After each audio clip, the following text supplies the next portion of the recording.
Aqui, é um prazer estar aqui com os irmãos, que o Senhor possa abençoar a vida de vocês.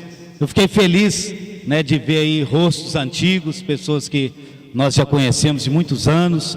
É um prazer muito grande, e fico feliz também em ver alguns rostos aí novos que nós não conhecemos, mas é sempre um grande prazer estar com o povo de Deus, estar com a igreja do Senhor.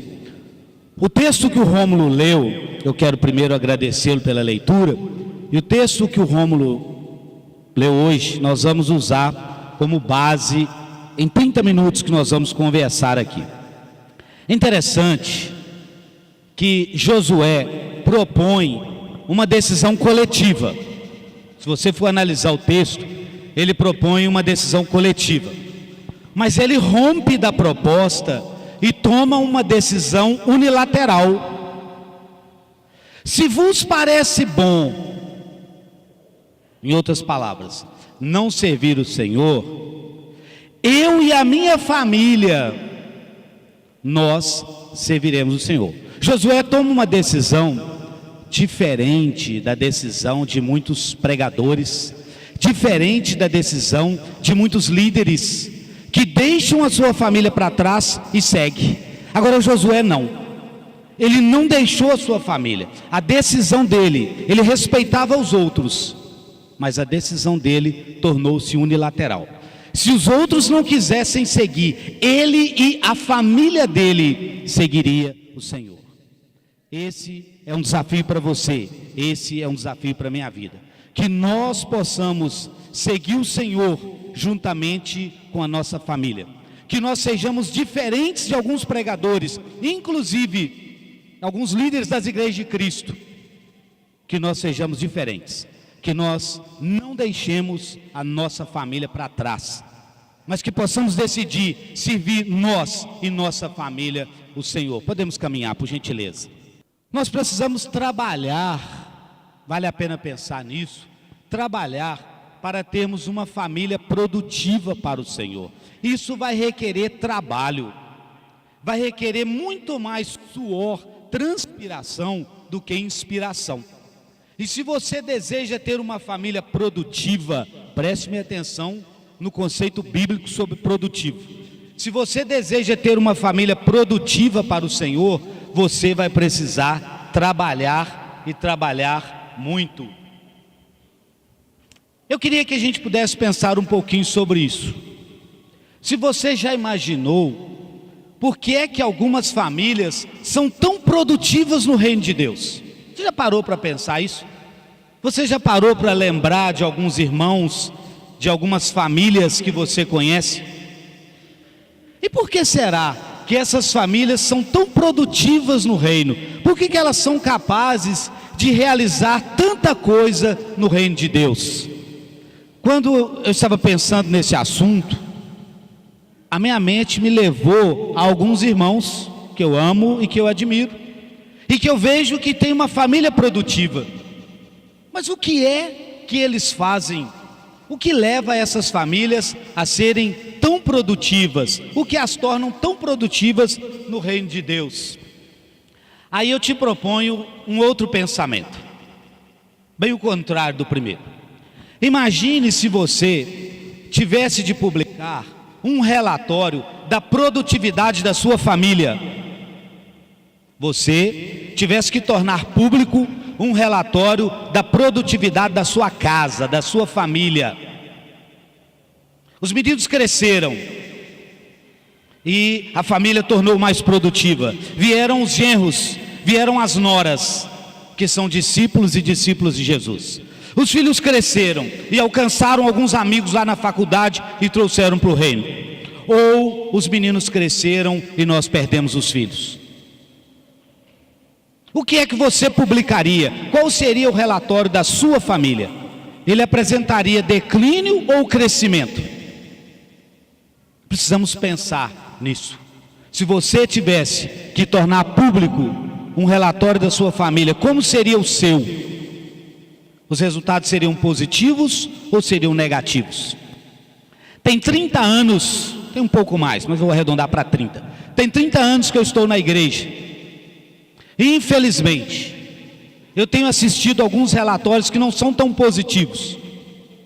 Tem 30 anos que eu estou na igreja e eu estou vendo pais, homens de fé, mulheres de fé, perderem os seus filhos.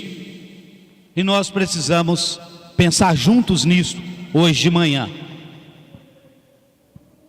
O que é que você gostaria de fazer para que no final de 2016 você pudesse dizer o seguinte: tivemos um ano produtivo, eu estou dizendo no contexto familiar, você na sua casa, no final de 2016, o que é que você gostaria de fazer para poder dizer no final deste ano aí: tivemos um ano produtivo, realizamos o que pretendíamos, alcançamos alguns vizinhos para Cristo, contribuímos com os nossos dons, com os nossos talentos para o crescimento do reino, usamos e trabalhamos e beneficiamos os irmãos, praticamos a hospitalidade em família, acolhemos as pessoas, recebemos as pessoas. No mês passado, eu tive a oportunidade de estar em Atibaia, no interior de São Paulo, e eu preguei 4 dias lá direto, e eu fiquei na casa de uma família. E nós íamos ficar num hotel, tínhamos planejado talvez ficar num hotel, mas a família nos propôs ficar na casa deles, nós ficamos, eu e Eda ficamos na casa dessa família. E foi incrível a capacidade de recepção deles. Eles nos surpreenderam, eu não esperava, sinceramente nem mereço tudo aquilo, sendo honesto. Mas eu fiquei surpreso com a capacidade de hospitalidade daqueles irmãos. Irmãos simples como eu e você. Não estamos falando de pessoas abastadas. Estamos falando de pessoas simples, trabalhadoras. O Senhor é um marceneiro, o irmão não é um marceneiro, é gente simples, igual eu mesmo. Mas que capacidade de receber. Então vale a pena a gente analisar esse ponto. O que você gostaria de fazer para no final do ano poder dizer? Agora uma outra pergunta e nós vamos mudar um pouco o foco. Você já definiu o que é ter, o que é ser uma família frutífera, uma família produtiva para o Senhor? Você já parou para pensar isso às vezes? O que é ter uma família produtiva para Jesus?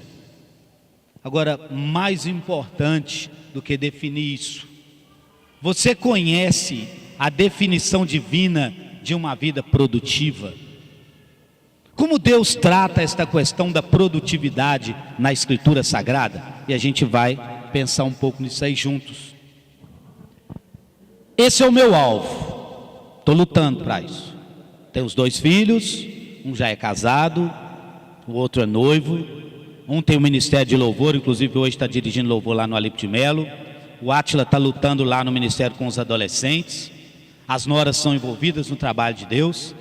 Então uma família fecunda, eu acho que a minha ainda não é como Deus merece, mas precisamos esforçar para ter uma família fecunda, para termos uma família frutífera. Agora, uma família fecunda, uma família frutífera, é onde os pais são comprometidos com o reino de Deus. E os pais ensinam os filhos, o texto de Provérbios 22:6, ensinam no caminho, não é o caminho, é no. É estando junto, é fazendo junto, é andando junto no caminho. Então uma família produtiva para o Senhor é uma família que os pais são servos, os pais são comprometidos com o reino. Não é frequentar uma igreja. Com todo respeito, eu espero que você não seja, porque eu não sou. Não é ser evangélico. Preste bem atenção no que eu estou dizendo, eu vou repetir. Não é ser evangélico. Eu espero que a igreja aqui não seja. Nós somos discípulos de Jesus. Eu não sou evangélico. Quando as pessoas me perguntam se eu sou evangélico, eu digo não. Aí eu começo com aquela nossa história. Eu sou um discípulo de Jesus, eu sou um seguidor de Jesus, embora eu não seja perfeito. Aí é aquela história nossa que você conhece. Mas uma família produtiva, então, é uma família onde os pais são comprometidos com o reino e ensinam seus filhos no caminho. Não é apontando o caminho, meu filho, a igreja é uma bênção, meu filho, continue na igreja. Não é isso. É ensino, convivência, é estando junto, é fazendo para ser exemplo. Uma curiosidade interessante para nós, a palavra fruto, ela é usada mais de 40 vezes no Novo Testamento. Deus interessa com o fruto da sua vida. Deus não quer que você seja um igrejeiro. Deus não quer que eu seja um igrejeiro. Deus tem interesse no fruto espiritual na sua vida. A palavra fruto, ela aparece mais de 40 vezes no Novo Testamento. E nós somos desafiados a validar isso. Agora examine a condição apresentada na palavra de Deus para que a sua vida e a vida da sua família sejam fecundas.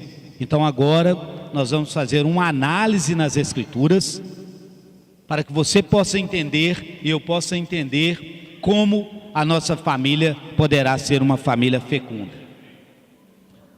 Primeiro ponto, se você quer ter uma família produtiva, primeiro ponto, cultive as raízes. Se você e sua família querem ser fecundos, querem ser produtivos, cultivem as raízes. A raiz do cristianismo, ela é cultivada em casa. A raiz precisa aprofundar. Você precisa ser profundo no conhecimento de Deus e da sua vontade. A vida cristã, ela não pode ser apenas externa. A vida cristã não pode ser apenas o que nós apresentamos em público. Aliás, eu espero não te escandalizar com isso, mas eu te sugiro que você seja muito mais cristão em casa do que é na igreja.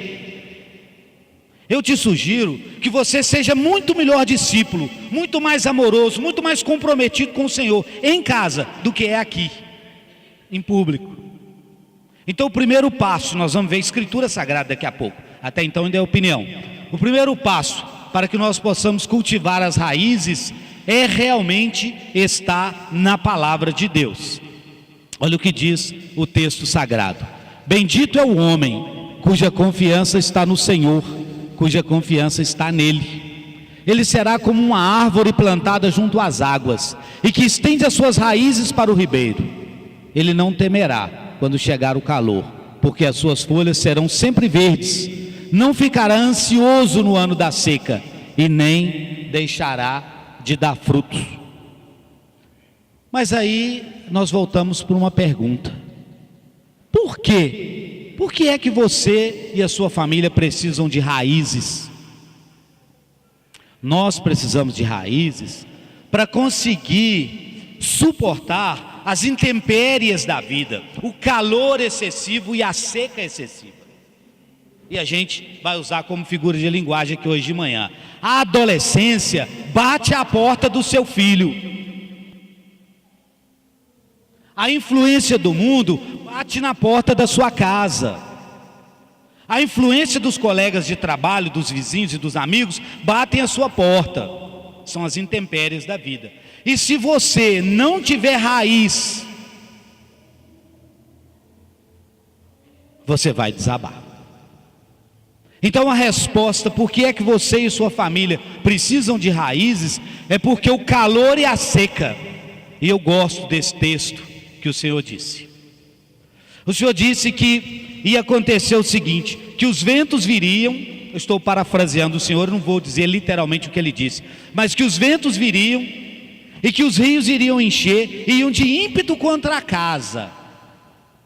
Remete aí a ideia de família. E a casa que tivesse estabelecida na rocha, essa casa ia permanecer. E a casa que estiver estabelecida na areia, que não tiver raízes, que não tiver profundidade, será grande a sua ruína. Depois você pode ler com calma Mateus capítulo 7, versículo 24 em diante. Você e sua casa, você e sua família precisam estar estabilizados em cima da rocha, estabelecidos em cima da rocha. Nós não podemos estabelecer a nossa fé apenas no que algumas pessoas nos ensinam. A sua fé, a sua família precisa estar em Jesus, porque senão o mundo vai derrubar. Você precisa de raízes, as raízes do cristianismo. Você precisa estar ligado a Jesus para dar bons frutos. Se a sua família, se esposa e filhos estão caminhando distante de Jesus, se você não se preocupa em atar, em ligar sua família a Jesus, Preste-me atenção, você não terá uma família frutífera. Para dar fruto é necessário ter boas raízes e é preciso estar ligado a Jesus. Que a nossa casa possa estar ligada a Jesus. O Senhor Jesus disse isso aí, ó: eu sou a videira, vocês são os ramos. Se alguém permanece em mim e eu nele, esse dá muito fruto, pois sem mim nada podeis fazer. Se alguém não permanecer em mim, será como o ramo que é jogado fora e seca. Tais ramos são apanhados e lançados ao fogo. Você e a sua casa precisam estar ligados em Jesus. Nós precisamos definitivamente ligar a nossa família a Jesus, se queremos ter uma família produtiva para o Senhor. Observe a bananeira. Bananeira é um exemplo clássico. Nós todos, a maioria de nós já tivemos um pé de banana em casa. E é incrível, eu lembro do meu pai. E ele falava, tem que cortar bem lá no fundo. Quanto mais próximo da terra você cortar, mais saudável vão sair os brotos. A bananeira você pode picá-la, você pode até queimar. Só tem um jeito de acabar com a bananeira, se você arrancar as raízes. Então a raiz é a base do fruto. Se você quer ter uma vida frutífera, se você deseja uma família abençoada e abençoadora, você precisa ter raízes em Jesus. É muito mais do que frequentar uma igreja. É muito mais do que conhecer algumas pessoas maravilhosas, porque na igreja nós conhecemos pessoas maravilhosas, mas nós precisamos ter raízes. É muito mais do que isso.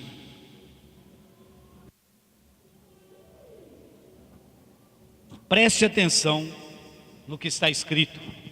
Se você quer uma família produtiva, colaboradora no reino de Deus, então desenvolva as raízes do cuidado. Estou dizendo agora para os homens.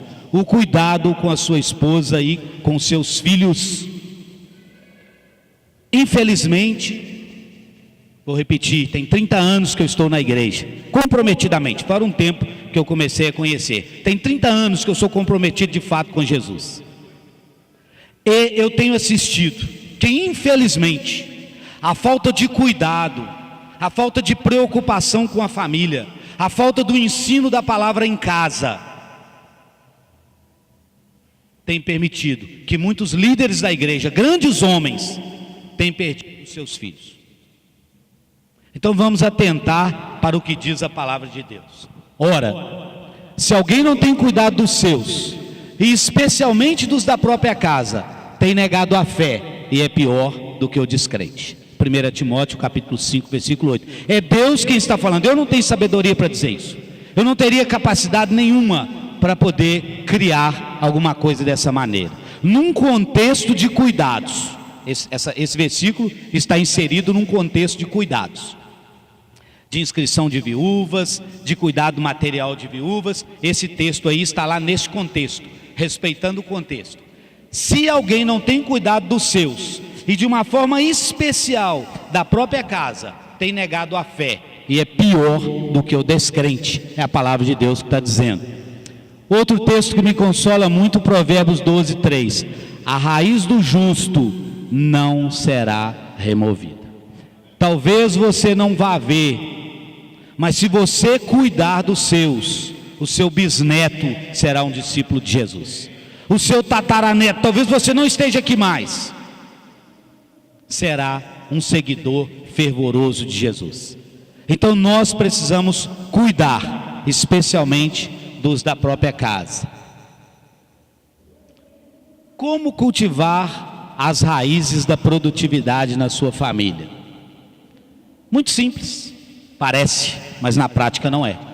Ensinando a palavra de Deus em casa. Agora, quando eu falo do ensino, eu não estou falando daquele ensino categórico, daquele ensino sala de aula, ou daquele ensino sala de jantar, onde nós assentamos aí formalmente, abre a Bíblia e começa a falar na cabeça dos filhos que já estão loucos para dormir, os adolescentes ou as crianças. Eu estou dizendo do ensino convivência de Deuteronômio. A minha mente remete lá para Deuteronômio capítulo 6. O ensino de vida, o ensino de andar junto, O ensino de aproveitar a adolescência, de acampar junto, se o filho gosta, de viajar junto, se pode, se tem dinheiro e se tem férias para isso. Mas do ensino relacional, daquilo que se ensina no cotidiano. É importante você pensar nisso. É importante você influenciar a sua família. Então, o ensino relacionamento, o ensino cotidiano proposto por Deus em Deuteronômio. Essas palavras que hoje te ordeno estarão no teu coração. Tu as inculcarás a teus filhos, e delas falarás assentado em tua casa, e andando pelo caminho, e ao deitar-te e ao levantar-te. É a ideia do ensino convivência. Esquece a ideia do ensino formal. Esquece a ideia do assentar à mesa, às vezes pode fazer parte também, mas esquece a ideia. É o pensamento do ensino convivência, do ensino cotidiano, que nós fazemos jogando bola junto, quem pode jogar bola, que nós fazemos fazendo corridinha. Eu treinei o Abner, né? Para um concurso, depois treinei para outro, fazendo corrida com ele, fazendo exercício físico junto, faz parte do ensino convivência. Para que meu filho entrar para uma academia para poder preparar para um concurso público? Não precisa, ele tem um pai que gosta de correr, ele tem um pai que gosta de esporte, embora não esteja essa Brastemp mais. Mas vamos fazer juntos, vamos preparar juntos, vamos treinar juntos. É a ideia do ensino convivência. E precisamos apagar da nossa ideia esse pensamento do ensino formal. Alguns dias atrás, falei com o Átila: meu filho, você está gordo, meu caçula, está noivo, trabalhando, estudando, preparando para casar, você está gordo, você precisa fazer alguma coisa, vamos voltar a fazer uma corridinha junto, vamos fazer alguma coisa, você precisa.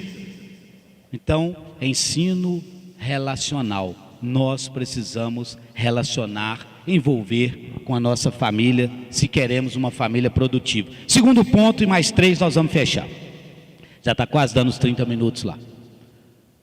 Se você quer uma família produtiva, elimine. A segunda coisa que você precisa fazer é eliminar as ervas daninhas da sua família. Será que tem? Eu alistei algumas, vou aventurar algumas, talvez não sejam as suas, mas Jesus nos dá o exemplo na parábola do semeador. Você precisa eliminar as ervas daninhas da sua família. Você sabe perfeitamente quais são as ervas daninhas da sua família, assim como eu sei perfeitamente quais são as ervas daninhas da minha família. Então o segundo passo é elimine. Uma pergunta básica e simples para você: qual é a quantidade de ervas daninhas na sua vida? Arrisquei algumas, talvez não tenha nada a ver com você, mas pense nas suas. Pouco tempo em casa, mundo moderno, preocupações excessivas, também fruto de um mundo moderno, precisamos pensar nisso. Desinteresse pelo crescimento espiritual da esposa e dos filhos. Os meninos aprendem lá com a tia da escola dominical e a esposa tem as irmãs para cuidar dela. Quais são as ervas daninhas da sua vida? O hábito de falar mal dos irmãos em casa. Se você quer ver os seus filhos longe da igreja, fala mal da igreja em casa quando seus filhos são pequenos. Você quer que seus filhos distanciem da igreja, você não quer que os seus filhos continuem no reino. Preste atenção no que eu estou falando. Você não quer os seus filhos no reino. E nesses 30 anos, estou repetitivo, que eu estou aqui, eu estou assistindo isso, e eu tenho visto famílias que infelizmente perderam os filhos, porque os pais tinham o hábito de falar mal da igreja em casa. Se você quer perder os seus filhos, então cultive o hábito de falar mal dos irmãos em casa. Não colocar o reino de Deus em primeiro lugar. Você é que sabe quais são as suas ervas daninhas. Ou os compromissos do mundo são mais importantes do que os compromissos da igreja? Você sabe exatamente quais são suas ervas. Para reflexão: quanto de esforço, pergunta óbvia, né? Está até sorrindo, estou vendo sorriso nos rostos aí. Quanto de esforço você precisa para produzir uma erva daninha? Nada. Elas nascem e crescem muito bem sozinhas, não é verdade? Essas coisas, elas vêm na nossa vida de uma maneira assim, espontânea, que nos assusta. Nós não precisamos de nada, elas crescem muito bem sozinhas. Terceiro ponto: coopere com o Senhor. Coopere com Deus. Então, para você ser um cristão fecundo, produtivo e ter uma família fecunda, ter uma família produtiva, você precisa cooperar com Deus na poda que Ele faz na sua vida. Agora eu quero te propor você cooperar com uma poda diferente. Geralmente quando nós remetemos a nossa mente para a poda que vem de Deus, nós pensamos só em coisas ruins. Às vezes não. Às vezes Deus vai precisar podar na sua vida algumas coisas que são boas. Puxa, Baltazar, você está indo longe demais. Talvez Deus vai ter que podar um emprego numa multinacional para te sobrar tempo para cuidar melhor da sua família. Talvez Deus vai ter que podar aquele clube, o círculo de amigos. Estou falando de coisas que eu gosto de fazer, de nadar, de correr, de praticar esporte. Talvez aquele tempo excessivo que você dedica a essas coisas, Deus vai ter que tirar de você, e é uma coisa boa. Mas você vai precisar de cooperar com Deus, de louvá-lo, de pôr o joelho no chão e de agradecer por aquilo que Ele poda na sua vida. Nem sempre a poda são coisas ruins, podem ser coisas boas. Jesus diz o seguinte: eu sou a videira verdadeira, o meu Pai é o agricultor. Todo ramo que, estando em mim, preste atenção no entre vírgulas, estando em mim, né, língua portuguesa, o destaque está ali, ó. Todo ramo que, estando em mim, não dá fruto, Ele corta. E todo aquele que dá fruto, Ele poda, para que dê mais fruto ainda. Talvez o Senhor vai ter que podar algumas coisas na sua vida, para que você tenha uma vida frutífera. Talvez, e nós precisamos colaborar e agradecê-lo por isso. Eu sou a videira verdadeira, o meu Pai é o agricultor. Eu pus acrescido aí para você prestar atenção mesmo, os pequenos e para os grandes. Aguarde a colheita. Um dos nossos problemas para uma vida produtiva é a pressa. Nós vivemos num mundo acelerado. Em 30 segundos você está falando com outra pessoa lá na China. Precisamos aprender a guardar a colheita. Precisamos aprender a guardar o tempo de Deus. Às vezes o seu esposo, estou dizendo para as senhoras, ainda não é aquilo que a senhora gostaria que fosse. Ajude-o e aguarde o tempo de Deus. Um dos nossos problemas é que nós olhamos outras pessoas e queremos a resposta para nós imediata. Mas nós precisamos aprender a guardar a colheita. Compreenda que o crescimento leva tempo. O crescimento não é instantâneo. Observe o que disse Jesus. E ele prosseguiu dizendo: o reino de Deus é semelhante a um homem que lança a semente sobre a terra. Noite e dia, quer ele durma, quer se levante, a semente germina e cresce. Embora ele não saiba como, a terra por si própria produz o grão, primeiro o talo, depois a espiga, e então o grande cheio na espiga. Logo que o grão fica maduro, o homem lhe passa a foice, porque chegou a colheita. Levou tempo. Precisamos aguardar. Não temos uma família produtiva de uma noite para o dia. Se queremos uma família produtiva para Jesus, vamos precisar aguardar o fator tempo. Conclusão. Preste atenção na proposta de conclusão. Coopere com seu Pai Celestial. Coopere com o Senhor. Agradeça-o, louva-o pela família que Ele te deu. E eu acho que eu nem fui muito justo quando eu coloquei. Foi no caminho pensando que eu falei assim, eu acho que eu estou sendo um pouco injusto com Deus, embora Ele que me deu a família, mas eu escolhi, não é verdade? Nós escolhemos livremente. Um dia, 18 de maio agora de 2016, fez 30 anos, um dia eu escolhi livremente a Ieda para me casar com ela. E às vezes eu não acho muito justo atribuir a Deus, dizer que agradeço e louvo a Deus a família que Ele deu. Ele deu, mas nós escolhemos livremente, não é assim? Alguém aqui casou com uma arma obrigatória, ou Deus mandou do céu dizendo você tem que casar com fulano? Eu acho que não. Então o primeiro passo, na conclusão, nós precisamos agradecer a Deus, louvar a Deus pela família que nós escolhemos e que Ele permitiu que escolhêssemos. Eu acho que é mais justo com Deus do que dizer Ele deu. Porque embora Ele deu, embora todas as coisas venham dEle, mas Ele nos dá a opção da escolha. Então, o primeiro passo é agradecer a Deus. Segundo, Ele está operando, eu espero que você possa crer nisso. Ele está operando para tornar a sua família mais produtiva do que você jamais pensou ser possível. É Ele quem realiza em nós tanto o querer. Então Deus é quem efetua em você. Deus é quem dá o crescimento à sua família. Deus é que torna a sua família produtiva, desde que você transpire para isso. É necessário transpiração. Terceiro passo: aguarde pela colheita do fruto espiritual em sua vida e na vida da sua família. Nada mais prazeroso, nada mais saudável do que ver os filhos adultos casando em Cristo. Nada mais prazeroso do que ver os netos na igreja. Estou vendo um monte de netos aqui. Aguarde, aguarde pela colheita do fruto espiritual. Se você der os 4 primeiros passos mencionados que nós falamos, espero que você tenha prestado atenção e tenha guardado, a colheita será inevitável. Você pode ter certeza. Se você e eu, se nós acatarmos a palavra de Deus, a colheita é inevitável. Não colhemos quando não acatamos a palavra de Deus. Então que você possa começar a fazer hoje, pus em caixa alta, porque hoje é o dia.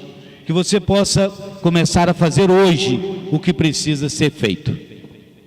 Que o Senhor abençoe a sua família, que o Senhor dê a você uma família produtiva no reino dele em 2016. Que o Senhor vos abençoe e vos guarde. Convido a todos a ficarem de pé. Vou pedir